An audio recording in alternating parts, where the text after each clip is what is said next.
Islamic dream stories کے ناظرین السلام علیکم۔ یہ کوئی عام ویڈیو نہیں، یہ وہ راز ہے جو آپ کی زندگی اور تقدیر بدل سکتا ہے۔ آج آپ سننے جا رہے ہیں حضرت غوث اعظم کی وہ 40 کرامات جو سن کر دل لرز جائے، روح جھوم اٹھے اور ایمان تازہ ہو جائے۔ سوچئے اگر ایک کرامت آپ کی مشکل آسان کر دے، تو اگر ایک کرامت آپ کی دعاؤں کا جواب بن جائے، تو کیا آپ یہ موقع ضائع کرنا چاہیں گے؟ آپ نے یہ ویڈیو شروع کر دی ہے نا؟ اب ایک شرط ہے، آخر تک دیکھے بغیر مت جانا، کیونکہ کیا پتا وہ کرامت جسے سننے کے بعد آپ کی آنکھیں بھر آئیں، وہ کرامت جو آپ کی زندگی بدل ڈالے، وہ شاید آخر میں آپ کا انتظار کر رہی ہو۔ یہ صرف 40 واقعات نہیں، یہ ایمان کو جگانے والی چنگاریاں ہیں۔ لہٰذا ایک وعدہ کیجئے، یہ ویڈیو مکمل دیکھیں گے اور دل کی گہرائی سے سنیں گے، کیونکہ یہ دیکھنا صرف ایک ویڈیو نہیں بلکہ ایک روحانی سفر ہے۔ اگر آپ ان کرامات کے بارے میں جانتے ہیں تو کمنٹس میں لازمی بتائیں اور دوسروں سے شیئر لازمی کیجئے۔ آئیے اب ہم حضرت غوث اعظم کی کرامات کے سفر کا آغاز کرتے ہیں۔ دیکھتے ہیں پہلی کرامت کون سی ہے جو دل کو ہلا دیتی ہے۔ حضرت غوث اعظم کی کرامات میں سے بچپن کی کرامت۔ حضرت غوث اعظم کی ولادت رمضان المبارک میں ہوئی۔ روایت ہے کہ آپ بچپن سے ہی دن کے وقت دودھ نہیں پیتے تھے۔ گھر والے حیران رہ جاتے تھے کہ یہ بچہ دن بھر بھوکا کیسے رہ سکتا ہے، مگر حقیقت یہ تھی کہ اللہ نے آپ کو بچپن سے ہی روزے کی برکت عطا فرمائی تھی۔ یہ کرامت بچپن میں ہی ظاہر کر دی گئی تاکہ دنیا جان لے کہ یہ کوئی عام بچہ نہیں بلکہ اللہ کا برگزیدہ ولی ہے۔ پیدائش کے وقت کا نور۔ جب آپ کی ولادت ہوئی تو پورے گھر میں نور کی ایسی روشنی پھیل گئی کہ لوگ حیران رہ گئے۔ کمرے کی خوشبو دور دور تک محسوس کی جاتی تھی۔ عورتیں ایک دوسرے سے کہنے لگیں، یہ بچہ کوئی ضرور بڑا مقام پائے گا۔ یہ نورانی لمحہ آنے والے وقت کی خبر دے رہا تھا کہ ایک دن یہ بچہ دنیا کو ہدایت کا راستہ دکھائے گا۔ علم کی کرامت۔ بچپن میں جب آپ مکتب میں جاتے تو ایسے سوالات کرتے جو بڑے بڑے علماء کے لیے بھی مشکل ہوتے تھے۔ کبھی کوئی پیچیدہ مسئلہ پوچھ لیتے، کبھی کوئی آیت ایسی وضاحت سے بیان کرتے کہ سننے والے دم بخود رہ جاتے۔ یہ سب اللہ کی عطا تھی۔ آپ کے بچپن ہی سے علم کا ایسا سمندر جاری ہوا جو بعد میں لاکھوں مسلمانوں کے دلوں کو منور کرنے لگا۔ بھوکے کو کھانا۔ ایک دن ایک غریب آدمی آپ کے در پر آیا۔ وہ بھوک سے نڈھال تھا، چہرے پر غم کی لکیریں تھیں۔ آپ نے معصومیت سے دعا کے لیے ہاتھ اٹھائے۔ اچانک دروازے پر کھانے سے بھرا برتن آ گیا۔ لوگ حیران رہ گئے کہ یہ کھانا کہاں سے آیا، مگر سمجھ گئے کہ یہ اللہ نے اپنے ولی کی دعا سے بھیجا ہے۔ اندھے کو بینائی۔ ایک نابینا شخص لاٹھی ٹیکتا ہوا آپ کے پاس آیا۔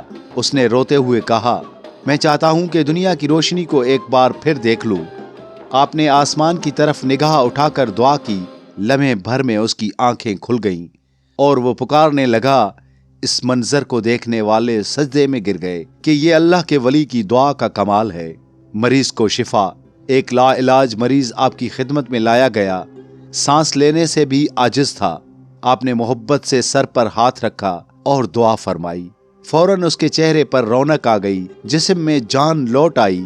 لوگ حیران رہ گئے کہ جسے سب ناممکن کہتے تھے وہ آپ کی دعا سے ممکن ہو گیا۔ پانی پر چلنا۔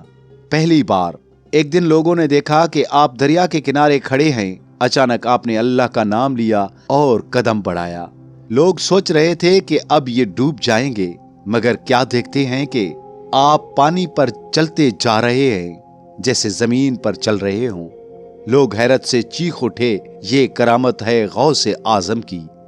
ہوا میں چلنا۔ کچھ مریدوں نے بیان کیا ہے کہ ایک مرتبہ مجلس میں بیٹھے بیٹھے آپ اوپر اٹھنے لگے۔ دیکھنے والوں نے دیکھا کہ آپ آہستہ آہستہ فضا میں بلند ہو گئے۔ لوگ دم بخود تھے کہ یہ کیا منظر ہے۔ اس وقت آپ نے ارشاد فرمایا، یہ سب اللہ کی قدرت ہے، ولی کی اپنی طاقت کچھ نہیں۔ قیدیوں کی رہائی۔ ایک بادشاہ کے ظلم کی وجہ سے بے گناہ قیدی قید خانے میں تڑپ رہے تھے۔ ان کے گھر والے ان کے پاس آئے اور دعا کی درخواست کی۔ آپ نے اللہ سے فریاد کی۔ اچانک قید خانے کے دروازے خود بخود کھل گئے اور زنجیریں ٹوٹ گئیں۔ قیدی آزاد ہو گئے۔ اس دن سب نے مانا کہ غوث اعظم نے ارشاد فرمایا، یہ سب اللہ کی قدرت ہے، ولی کی اپنی طاقت کچھ نہیں۔ دریا کو روک دینا۔ ایک بستی کے لوگ گھبرا کر آپ کے پاس آئے۔ دریا میں طوفانی لہریں اٹھ رہی تھیں اور سب کچھ بہا لے جانے پر تیار تھیں۔ آپ دریا کے کنارے کھڑے ہوئے، ہاتھ اٹھایا اور فرمایا، رک جا۔ اللہ کے حکم سے فوراً دریا کی روانی تھم گئی اور پانی ایسے ٹھہر گیا جیسے کبھی بہا ہی نہ ہو۔ بستی والے سجدے میں گر گئے۔ حضرت غوث اعظم کی کرامات بہت ساری مشہور ہیں۔ ایک اور کرامت ہے کہ شیر کو تابع کرنا۔ ایک دن جنگل میں لوگ شیر دیکھ کر خوفزدہ ہو گئے۔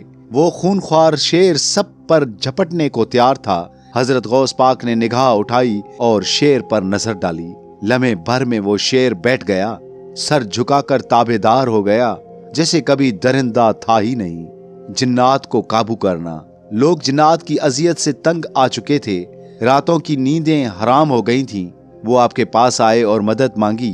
آپ نے اللہ کا نام لے کر کلمہ پڑھا اور جنات آپ کے قدموں میں جھک گئے۔ اس دن سے وہ جنات کسی کو نقصان نہ پہنچا سکے۔ غیب سے رزق آنا۔ فقیر اور مساکین جب آپ کی مجلس میں بیٹھتے تو اکثر بھوکے ہوتے۔ ایک دن سب کے پاس کچھ بھی نہ تھا۔ آپ نے دعا کے لیے ہاتھ اٹھائے، اچانک دسترخوان بچھ گیا جس پر کھانے کی نعمتیں موجود تھیں۔ سب نے کھایا اور اللہ کا شکر ادا کیا۔ بارش کے لیے دعا۔ کئی مہینے سے بارش نہ ہونے سے کھیت سوکھ گئے تھے، لوگ پریشان تھے۔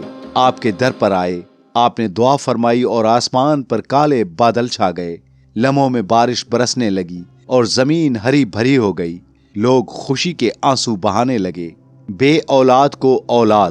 ایک جوڑا برسوں سے بے اولاد تھا، دل میں غم لیے آپ کے در پر حاضر ہوا۔ وہ روتے ہوئے آپ سے دعا کی درخواست کرنے لگے۔ آپ نے محبت بھری نظر ڈالی اور اللہ سے فریاد کی۔